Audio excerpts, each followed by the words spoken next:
এ কথা দিল দিয়ে বুঝতে হবে। হাসলেও মরে যাবেন, কাঁদলেও মরে যাবেন। শরীর সুস্থ থাকলেও একদিন মৃত্যু হবে, রোগ সুখে পড়লেও মৃত্যু হবে। রাজপ্রাসাদ আর অট্টালিকাতে যে রাত কাটায় সেও মরে যাবে, কুড়ে ঘরে আর ফকির সেও একদিন কবরে চলে যাবে। নাকি বলেন? বলেন, সবাই বলেন। আমরা সবাই যেতে হবে কিনা বলেন? অতএব যেটা নিশ্চিত মৃত্যু, এটাকে ভুলে যাওয়া ঠিক না। তুমি তো আখিরাত নিশ্চিত। কোরআন কারীমের মধ্যে আল্লাহ বলেছেন বিল আখিরাতি হুম মুকিনুন। মুমিন তাকে বলে, মুত্তাকি তাকে বলে, জান্নাতি বান্দা তাকে বলে, মুসলমান তাকে বলে। আল্লাহ তাআলা বলে যে আখিরাতকে ইয়াকিনের সাথে বিশ্বাস করে। ভাষা ভাষা না, ধারণা না, আখিরাত তার ইয়াকিন। আগুনে লাগলে পুড়ে যায়, এটা আমাদের ধারণা না, ইয়াকিন। কথা বুঝেন নাই আমার? আগুনে পুড়ে যায়, আমরা সবাই ইয়াকিন বিশ্বাস করি। এটা পানিতে ডুবে যায়, এটা আমাদের ইয়াকিন, এটা ধারণা না। মানুষে তো কয় আগুনে বলে ফুরে যায়, মনে ফুরেও হইতেও পারে, এমনি মানুষে কয় এটা। তো আল্লাহ তাআলা বলেন, বান্দা আখিরাতের ব্যাপারটা তুমি এই মনে করো না যে আরে হুজুররা তো কয়, বারবার কয়, মনে হইতেও পারে, হইতেও পারে। হ্যাঁ, এটারই আখিরাত না। সাহাবায়ে কেরাম রাসূলুল্লাহ সাল্লাল্লাহু আলাইহি ওয়াসাল্লামের সোহবতে, সান্নিধ্যে, কিতাবের মধ্যে আমরা পড়ছি সাহাবীদের হালাত ছিল এমন যেন তারা আখিরাতকে 24 ঘন্টা চোখের সামনে দেখতেন। ওয়াবিল আখিরাতি হুম ইউকিনুন, আখিরাতের ব্যাপারে ইয়াকিন, একেবারে মজবুত ইয়াকিন। আল্লাহ তাআলা এটা চাইছেন, আখিরাত যেন বান্দা 1 সেকেন্ডের জন্য ভুলে না যায়, মৃত্যুকে যেন ভুলে না যায়। মৃত্যু মানে শেষ না, মৃত্যু মানে সমাপ্তি না। দুনিয়ার ভদ্রলোকরা, দুনিয়ার জেনারেল লাইনের অনেক শিক্ষিত মানুষ, ওরা এগুলাকে বলে যে তিনি 60 বছর 70 বছর বিভিন্ন সেবামূলক মানব কল্যাণে বিভিন্নমুখী অবদান রেখে 70 বছরে তিনি তার জীবনের সমাপ্তি টানলেন। সমাপ্তি মানে কি? শেষ। অর্থাৎ 70 বছর পরে তিনি শেষ, আর কিছু নাই ওনার জীবন। না না, এটা মিথ্যা কথা। জীবনের সমাপ্তি হয় না। মৃত্যু মানে সমাপ্তি নয়, মৃত্যু মানে ইন্ড নয়, মৃত্যু মানে সমাপ্তি না, মৃত্যু মানে স্থানান্তর, মৃত্যু মানে ইন্তেকাল।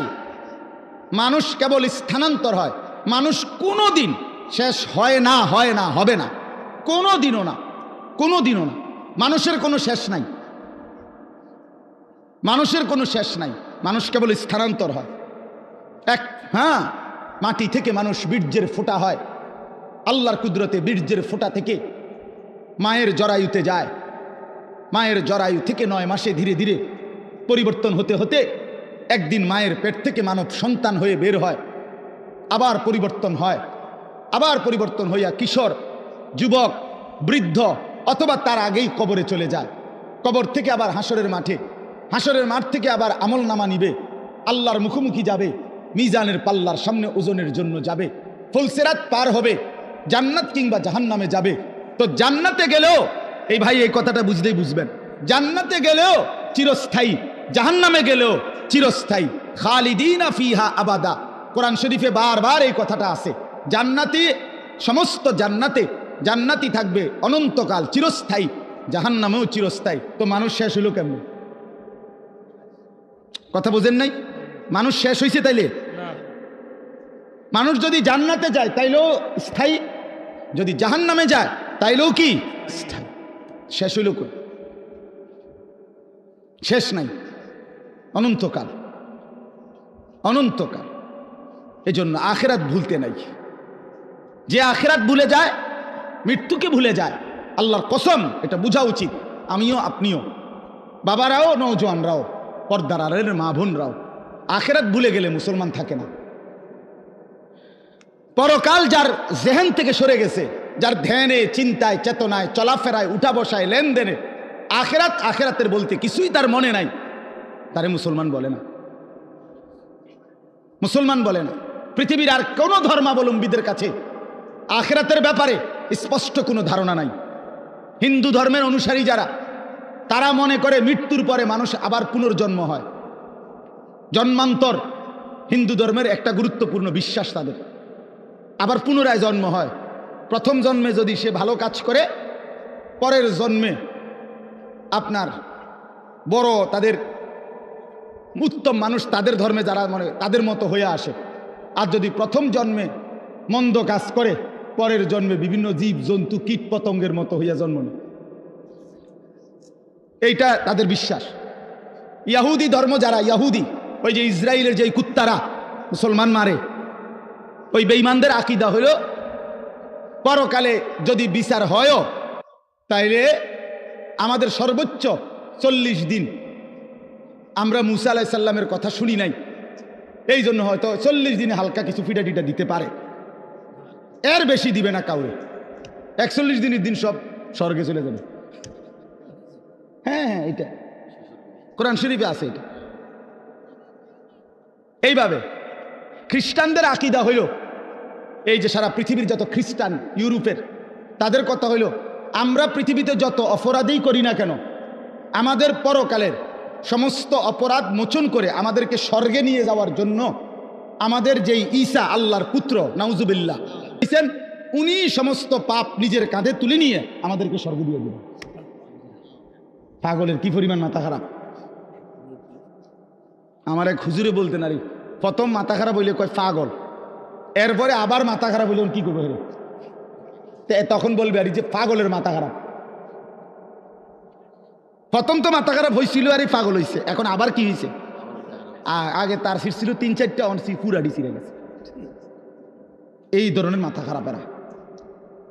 তাইলে বিশ্বাস করেন ভাই, পৃথিবীর কারো কাছে কবর, হাসর, মিজান, আমলনামা, আল্লাহর মুখোমুখি দাঁড়ানো, মিজানের পাল্লায় ওজন হওয়া, ফুল সেরাত, জান্নাত জাহান্নাম, বিচার আচার হিসাব কিতাব, এগুলো নিয়ে স্বচ্ছ পবিত্র সঠিক বিশুদ্ধ ধারণা কারো কাছে নাই।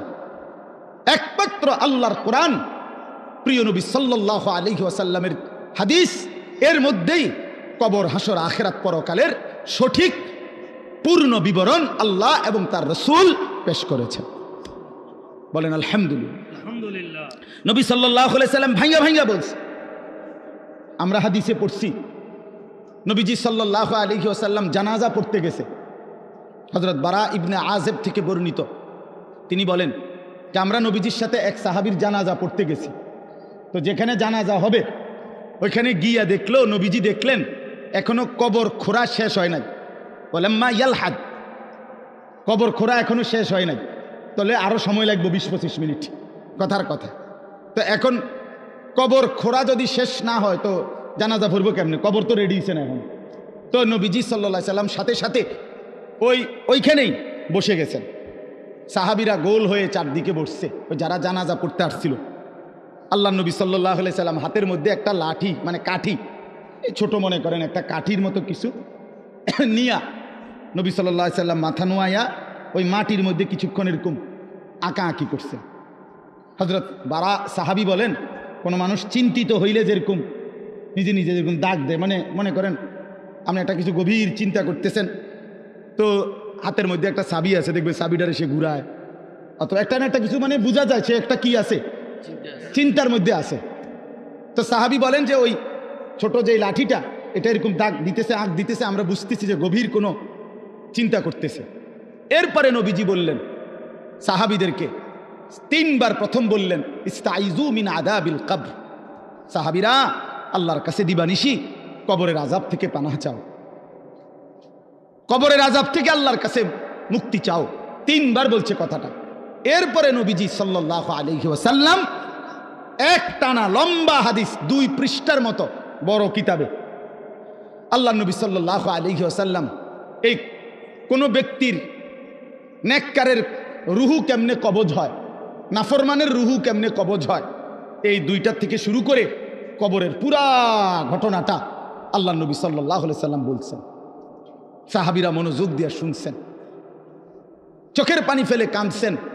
আল্লাহ নবী সাল্লাল্লাহু আলাইহি সাল্লাম বলেন, সাহাবীরা শুনো, কোনো নাফরমানের মৃত্যুর যখন পাপীর সময় হয়, মালাকুল মউত আজরাইল আইসা প্রথম ডাক দেয় যে হে অপবিত্র আত্মা, আইয়াতুহান নাফসুল খাবিসা, এই খবিশ আত্মা বের হও, উখরুজি ইলা সাখাতিল্লাহ, আল্লাহর অসন্তুষ্টির দিকে বের হও। নবীজি বলেন নাফরমান পাপী আল্লাহর অবাধ্য তার রুহুটা তখন বের হতে চায় না। মালাকুল মউত আজরাইল কলিজাটার মধ্যে খপ করে ধইরা রুহুটা কলিজা থেকে টান দিয়া ছিঁড়ে ফেললেই রুহুটা তখন এই কণ্ঠনালীর কাছে, এখানে কণ্ঠনালীর যে শেষ জায়গা এখানে এসে আটকায়া যায়। এই কলিজার থেকে ছিঁড়া এখানে যখন আটকায়, আল্লাহ নবী সাল্লাল্লাহু আলাইহি সাল্লাম বলেন আর বের হতে চায় না।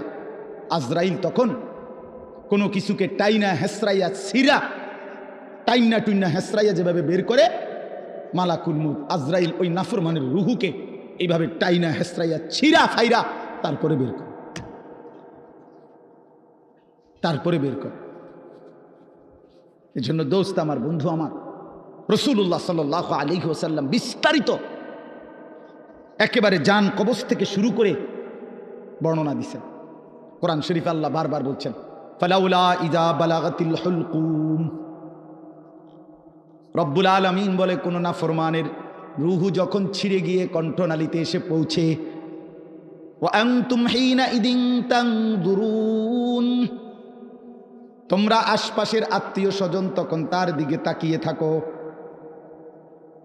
ওয়া নাহনু আকরাবু ইলাইহি মিনকুম ওয়ালাকিন লা তুবসিরুন, আমি আল্লাহ তো তখন সামনেই থাকি কিন্তু তোমরা দেখো না।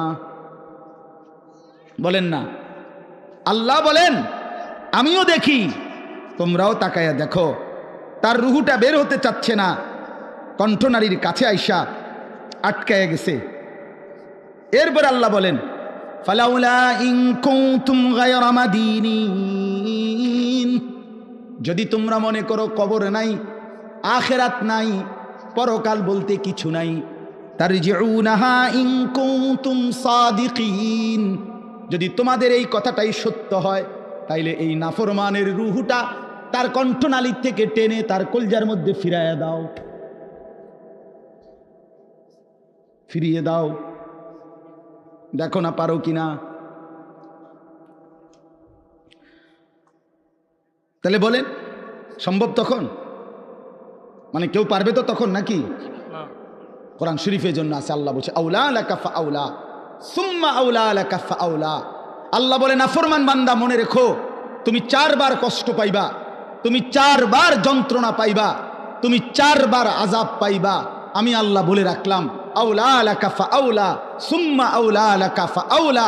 একবার জান কবজের সময় কষ্ট পাইবা, 2 নম্বরে কবরে কষ্ট পাইবা, 3 নম্বরে হাসরের ময়দানে কষ্ট পাইবা, 4 নম্বরে জাহান্নামে কষ্ট পাইবা,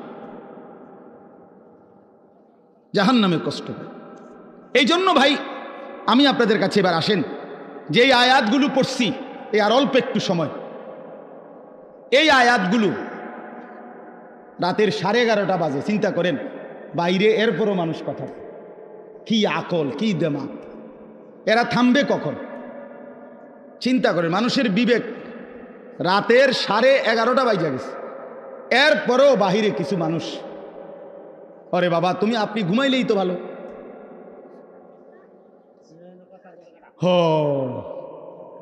কোনো কথাই মানে আল্লাহর কথা কানের ধার দিয়েও যায় না। দুর্ভাগ্য। চলেন তো আমি বলতেছি, আখিরাতকে যদি কেউ ভুলে যায়, আর অল্প একটু আমার কথাটা শুনেন, আখিরাতকে কেউ ভুলে গেলে, যুবক ভাই তোমরাও শোনো ভাই, আখিরাতকে ভুলে গেলে সে আর মুসলমান থাকে না। মানুষ আখিরাতকে ভুলে গেলে মানুষ জানোয়ার হয়। দুনিয়ার কোনো আইন দিয়া, আরো কোনো আইন না, আরো পুলিশ র্যাব বিজিবি না, এর উর্ফে আরো 10টা বাহিনীও যদি পৃথিবীতে চালু করে, মানুষের থেকে মন্দ অভ্যাস, মানুষের গুনাহের প্রবণতা, মানুষের অপরাধের মানসিকতা কমবে না। মানুষ সুযোগ খুঁজে, দুনিয়ার এই আইন প্রশাসনের কাছ থেকে মানুষ ফাঁকফুক খুঁজে, আর কি কৌশল বাইর করে, কোনো না কোনো কৌশলে পুলিশরে ফাঁকি দেয়, র্যাবকে ফাঁকি দেয়, বিজিবি ফাঁকি দেয়, মেম্বাররে ফাঁকি দেয়, চেয়ারম্যানরে ফাঁকি দেয়, বাবাকে ফাঁকি দেয়, মাকে ফাঁকি দেয়, কাউকে না কাউকে ফাঁকি দিয়া কোনো না কোনো বুদ্ধি বাহির কইরা সে অপরাধ করে। কিন্তু যার কলিজার ভিতরে আল্লাহর সামনে দাঁড়াইবার অনুভূতি, আখেরাত, পরকাল, নিজের বিচার, নিজের হিসাব, যে এই কথা দিল দিয়া বুঝে যে আমার 1 সেকেন্ড আল্লাহর আড়ালে না, আমার প্রতি নিঃশ্বাসের হিসাব দিতে হবে, প্রতি সেকেন্ডের হিসাব দিতে হবে, আল্লাহর কসম এই আখিরাতের বিশ্বাস যার কলিজায় যতটা মজবুত হয়ে বসে তো ততটাই তার অপরাধ কমে যায়, আল্লাহর বন্দেগী বেড়ে যায়। আপনি যদি বলেন আমি হুজুরের মধ্যে, আপনি যদি বলেন হুজুর আমনের মধ্যেও অনেক গুনাহ আছে, আমনেরও হুজুরদের মধ্যে বহুত কি আছে, পাপ আছে, আমরা জানি, হ্যাঁ তো আমিও কই জানি, তো বুঝতে হবে আমার মধ্যে আখিরাতের ঘাটতি আছে, আপনার মধ্যে যেমন ঘাটতি। কথা বুঝছেন কি না বলেন? আমি কোনো বেহেশতের থেকে আইছি না, আমি আইছি সাবের বাজারের থেকে। বুঝছেনি আমার কথাটা? আমি এখন কি বেহেশতের থেকে আইছি? কে? আমি আইছি ক্যান্টনমেন্ট থেকে। তো আমি তো বেহেশতের থেকে আসি নাই, আমাকে হিসাবের জন্য যাইতে হবে। আপনি যেমন দাঁড়াবেন আমিও দাঁড়াবো, আপনাকে যেমন হিসাব দিতে হবে আমাকেও দিতে হবে। এই জন্য আখিরাত ভুলে গেলে এক মানুষের অপরাধ বেড়ে যায়, এক মানুষের বন্দিগি ছুটে যায়। কেন নামাজ পড়ে না? আখিরাত মনে নাই। কেন চুরি করে, জিনা করে, ব্যভিচার করে, মদ খায়, জুয়া খেলে? কেন সারা রাত যুবক সারা রাত উলঙ্গ ছবি দেখে, নর্তকীর নাচ দেখে, জিনা ব্যভিচারের দৃশ্য দেখে? মুসলমানের বাচ্চা হইয়া কোনোদিন খুদার 365 দিনের একটা বছরে কোনোদিন ফজরের নামাজ পড়ে না। মুসলমানের বাচ্চা এত বড় জানোয়ার কেন হইল? মুসলমানের ঘরে জন্ম নিয়া এত বড় হাইওয়ান কেমনে হইল? এক মহিলা 30 বছর ধরে বেপর্দা, মুসলমান হওয়ার পরও কেমনে হইল? একজন মুসলমান হওয়ার পরে 30টা বছর ধরে সে কেমনে সুদ খায়, কিস্তি নেয়, এত মিথ্যা কথা, এত গালিগালাজ কেমনে করে? 60টা বছর হইয়া গেছে, বুড়া মিয়া এখনো বিড়ি খায় কেমনে? 60 বছর বয়স এখনো সাদওয়ানে বৈশা টেলিভিশনে নর্তকীর নাচ দেখে কেমনে? কারণ আখিরাত ভুলে গেছে। কি ভুলে গেছে বলেন না কেন? অথবা আখিরাত মনে আছে, তবে আখিরাতকে সামান্য কিছু মনে করছে। এই মনে ঘন্টা 2-1 একটা বিষয়, হয়তো 2টা থাপড় চটকনা দিয়া, বুঝেন না কথা? 2-1টা থাপ্পড় টাপ্পড় দিয়া মনে কি করে দিব, ছেড়ে দিব। অথচ বিষয়টা তো এমন না। আল্লাহ তাআলা কোরআনে বলছে হাসরের ময়দানের একদিন, এক এক দিন, প্রতিদিন এক এক দিন 50,000 বছর। কোরআন শরীফের আয়াত, এটা কোনো হুজুরের ব্যাখ্যা না, ডাইরেক্ট কোরআনের আয়াত। ফি ইয়াউমিন কানা মিকদারুহু 50,000 সানা, প্রতিদিন একদিন হাসরের ময়দানের 50,000 বছর।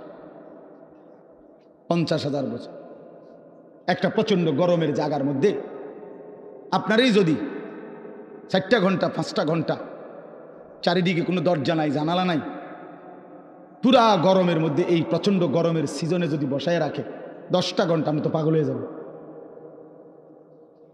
আপনি তো গরমে পাগল হয়ে যাবেন। তো 50,000 বছর একদিনে মাথার উপরে সূর্যটা থাকলে দোস্ত আমার কি হবে অবস্থা? পায়ের নিচের জমিন তামার মতো হলে কি হবে? আল্লাহ নবী সাল্লাল্লাহু আলাইহি সাল্লাম বলছেন, উম্মত 1 সেকেন্ডের জন্য এই এক পাও রাখতে যেটুকু জায়গা, পায়ের তালু এতটুকু জায়গার অতিরিক্ত কাউকে 1 সুতা জায়গা বেশি দেওয়া হবে না। মাউদাউ কাদামিন, শুধু পাও রাখবার জায়গাটাই হাসরের ময়দানে মিলবে। ডানে বামে সামনে পিছনে আর আগাইতেও পারবে না, পিছাইতেও পারবে না, এবং 1 সেকেন্ডের জন্য বসতে পারবে না। ইয়াউমা ইয়াকুমুন নাসু লিরাব্বিল আলামিন, দাঁড়িয়ে থাকতে হবে। মাথার উপরে সূর্য থাকবে, পায়ের নিচে জমিন তামার মতো, নড়াচড়ারও কোনো ডান বাম করার সুযোগ নাই। জাহান্নাম সামনে, অজি ইয়াউমা ইদিম বিজাহান্নাম, কোরআন শরীফ আল্লাহ বলছে হাসরের ময়দানে জাহান্নামকে সকলের সামনে এনে দাঁড় করানো হবে, জাহান্নামকে দেখবে। এই অবস্থায় কেমন হবে হালাত? আমি এই বছর এই যে গত হজে আরাফার দিন, যেদিন হজের দিন, বিশ্বাস করেন হজের দিন আরাফাতের দিন মানে হজ্জের সময় ওই তাবুর বাহিরে দাঁড়াইয়া, খোলা আকাশের নিচে দাঁড়াইয়া দোয়া করা, এটা একটা সুন্নত, মানে নবীজির একটা আমল ছিল। নবীজি আরাফার দিন, হজের দিন তাবুত থেকে সইরা আলগা হইয়া খালি আকাশের নিচে দোয়া করছেন লম্বা সময়। এই আমলটা করার জন্য বিশেষ করে এই বছরের হজে 2-3 বার বাইর হইছি। এ কদ্দুর 2টা মিনিটও বিশ্বাস করেন মনে হচ্ছে যেন মানে আগুনের গোলা মারতে আছে শরীরে। গরম কাহাকে বলে, একেবারে পুড়ে গেছে পাউডার পুইরা। আমি বাড়িতে আসার পরেও তো প্রায় 15-20 দিন আমার হাতের কোনো শোধ আসিল না, এত গরম ছিল এবছর। তো অথচ আমরা সবাই বিজ্ঞানিক গবেষণা কি যেন আমাদের থেকে সূর্য কত দূরে, কত জি আচ্ছা এই ধরেন না যে দূর দূরে, এই 2,86,000 কন আর 30 লক্ষ মাইল দূরে কন, যাই বলেন অনেক দূরে কিনা বলেন না, এই লক্ষ লক্ষ মাইল দূরে সূর্যের তাপে যদি এই অবস্থা হয় তো মাথার উপরের সূর্যের কি অবস্থা হয়? কেন নামাজ পড়ো না ভাইয়া? এই বাপ মুসলমানের বাচ্চা, কেন নামাজ পড়ো না? ছেলেরা আমার কেন নামাজ পড়ো না? কেন নামাজ পড়ো না? মালিক আর কেমনে বললে নামাজ পড়তে? রাসূলুল্লাহ সাল্লাল্লাহু আলাইহি ওয়াসাল্লাম হাসরের ময়দানে জিজ্ঞাসা করবে, উম্মত পিঠটা তায়েফের পাথরের আঘাতে চাল্লির মতো ছিদ্র বানায় ফেলছিলাম, ক্ষুধার কষ্টে পেটে পাথর বাঁধছিলাম, 3 মাস আমার ঘরের চুলায় আগুন জ্বলে নাই, আমি উম্মত দান দান শহীদ করে রক্তে ভাসে গেছি, 23টা বছর আমি কোনোদিন ঠিকমতো ঘুমাই নাই, এত কাঁদলাম, এত রক্ত ঝরাইলাম, বিনিময়ে তোর কলজাটা নরম করতে পারলাম না, তোর দিলটা নরম করতে পারলাম না উম্মত। আমি আর কত কাঁদলে তুই আমার কথা শুনতাম? আমি আর কত রক্ত ঝরাইলে আমি নবীর কথা মনে পড়তো? বলেন কি বলবেন ভাই, বলেন কি জবাব হতে পারে তখন? আল্লাহ আল্লাহ আমাদেরকে বুঝ দান করে। এজন্য চলেন আমরা, আল্লাহ তাআলা আমাদেরকে বলছে, বান্দা তুমি জান্নাতে যাইতে হইলে